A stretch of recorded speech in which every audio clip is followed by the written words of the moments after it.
Bien, buenos días, mi nombre es Alejandra Canal, mi compañera es Daniela Calpo y vamos a continuación a explicar unos casos aplicados de balance en materia de energía al sector ambiental.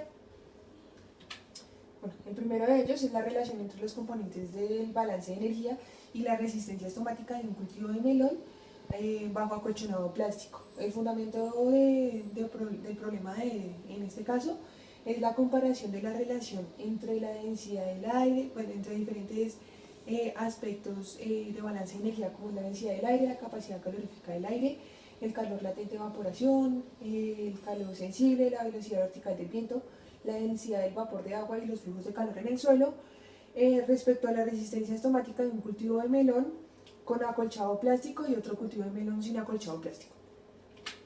El balance de energía que se plantea para este artículo pues es un sistema abierto.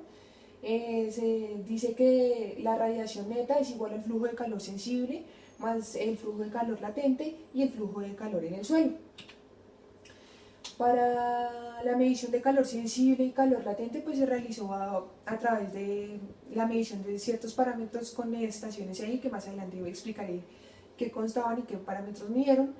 Y pues se plantean dos ecuaciones en donde el calor sensible es igual a la densidad del aire por la capacidad calorífica del aire por la covariancia entre la velocidad vertical del viento y la temperatura del aire, mientras que el calor latente es igual al calor latente de evaporación por la covariancia entre la velocidad vertical del viento y la densidad del vapor de agua.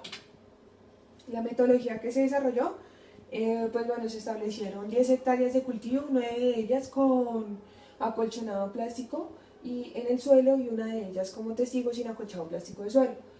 Se utilizó polietileno negro de 37.5 metros de espesor y 1,20 metros de ancho.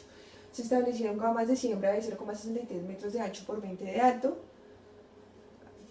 alto y se dejó un espacio entre cada plántula de 30 centímetros.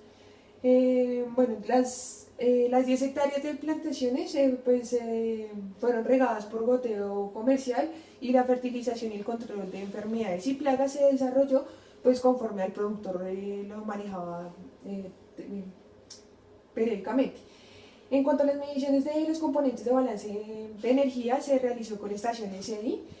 Se colocó una estación en cada una de las zonas, en la zona que tenía acolchado plástico y en la zona que no tenía acolchado plástico. En el costado oeste del área, debido a la influencia de los vientos y a la velocidad de vientos a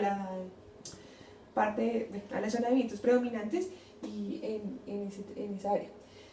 Las estaciones EI tenían un anemómetro sónico, un higrómetro de Krypton, un termopar de alambre, un data logger, un plato de flujo de calor, platos de flujo de calor, un refractómetro de contenido de agua y un anemómetro de copa y una veleta. Estas estaciones registraron datos de temperatura del aire, humedad específica, velocidad y dirección del viento, velocidad vertical del viento, contenido de humedad del suelo, flujos de calor latente y sensible y radiación neta. El calor latente y sensible pues se midió a través de los platos de flujo de calor. Estos platos se instalaron en las camas de siembra de melón a 8 centímetros de profundidad en ambos casos. Y la medición de la temperatura pues se desarrolló a través de un termómetro de infrarrojo en las camas que tenían acolchado plástico para medir la variación de esta en el tiempo. La medición de la resistencia estomática se desarrolló a través de un porómetro portátil y la recolección de datos se desarrolló semanalmente durante 79 días. En cuanto al análisis de datos, pues encontramos que fueron 79 días de medición y encontramos el área con acolchado y el área sin acolchado.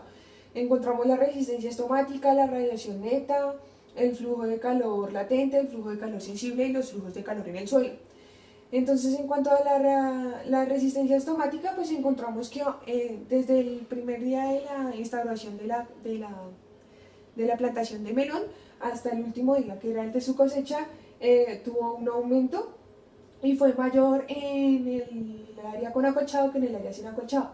La radiación neta tuvo variaciones significativas en ambos casos, aunque es bastante evidente, como se puede observar acá, que la radiación neta es mayor en el área con acolchado plástico. El calor latente tiende a aumentar desde el primer día de siembra hasta el día de la cosecha, pero tiende también y tiende a ser mayor en el área sin acolchado que en el área con acolchado. El calor sensible, por otra parte, tiende a ser mayor en el área con acolchado que en el área sin acolchado y tiende a, pues, a ir incrementando sus valores. Y los flujos de calor también tienden a disminuir desde el momento en que se instaló la cosecha hasta su terminación.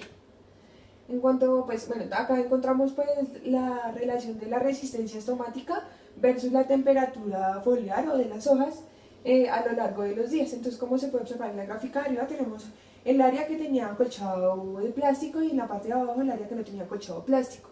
Entonces encontramos que pues la variación de temperatura es mayor en el área que tenía acolchado plástico y por ende la resistencia estomática la variación es menor en el área que tenía acolchado plástico y por ende la resistencia estomática es mayor.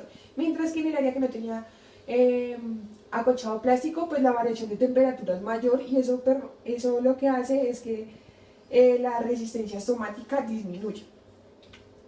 En cuanto a las conclusiones, pues encontramos que, como le dije anteriormente, la resistencia estomática fue mayor en el área con acolchado, el flujo de calor sensible es aproximadamente es igual tanto en el área con acolchado como en el área sin acolchado, y el flujo de calor latente es mayor en la sección con acolchado tras alcanzar su cobertura vegetal máxima.